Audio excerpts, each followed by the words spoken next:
Alright, y'all, so I'm gonna drink this root beer float I've been waiting for. I never got it yesterday, so better late than never, I guess. But yesterday we ended up bagging that hog. I think I ended up walking about 12 miles. So we had to go back there by foot due to the hurricane that just happened. And we were just walking off on the main road, just kind of looking left and right off to the side. And every so often there'd just be hogs there. And so I'm telling you, with spot and stalking, you gotta walk a ton. When I shot that hog, it was about 4 miles in, and I had to walk him back, obviously, because that's how I'm gonna get my meat.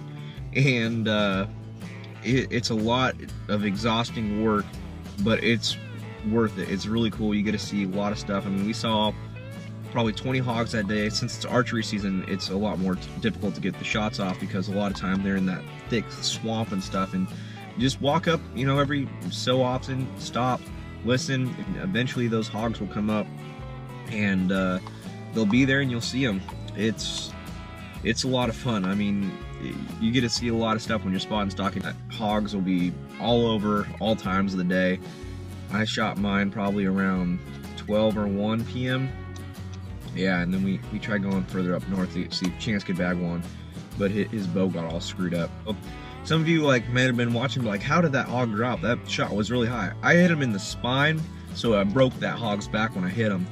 Since that hurricane came out, the water was so high and the swamps were really big that the shots that we were taking, we wanted to make sure that we could drop them. If you are dead on accurate and you want to drop a pig right then and there, you can try going for that spine shot. I don't usually recommend that, you know, because it's a lot smaller of an area to hit, but if you can hit it, you'll drop your pig.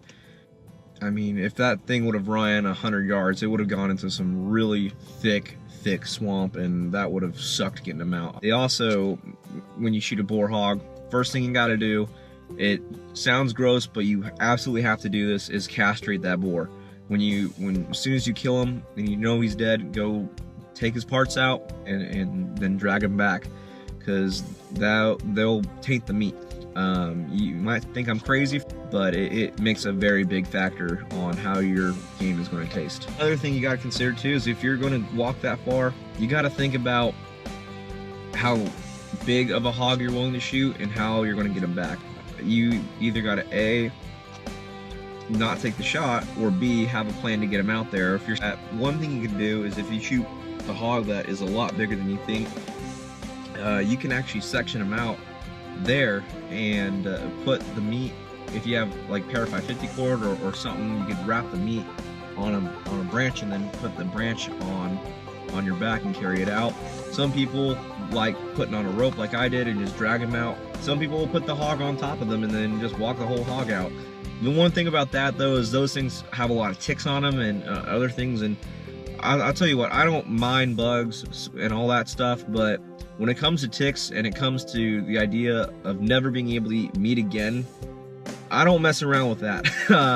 Because if I couldn't do that, the day I can't eat meat anymore or fish or hunt, I'm gone. You know, take me off this planet. Just have a plan.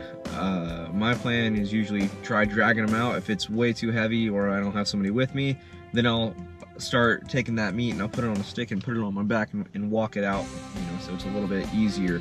This morning was a little bit disappointing in the fact that I got out to my stand at first, I mean, it was 30 minutes before any sign of light, and all I find is my safety harness in the ground, but my stand is just completely taken. So it probably got taken around like 12 to 4 p.m. or so because we came back to that gate. But it's a huge bummer, but it's a learning experience too. Next time, every time I put that tree up, I'm going to lock it down. You should do the same, get a bike lock, and I hope that none of you guys have to experience that. But let me know if you guys want to see anything. If you want to see me cooking up that hog, I'm going to be making barbecue pulled pork out of it, fried backstrap, and I'm going to have a nice family dinner because my parents are down here for the week. Tuesday, well, this video may or may not come out before I do this, but Tuesday I'm going gator hunting, so that'll be really fun. Mr. Carrier's coming down, one of my dad's good friends, and so we'll see what happens. But thank you all for tuning in. I hope you guys enjoyed the video, and I hope to see you on the next one. See ya. Bye.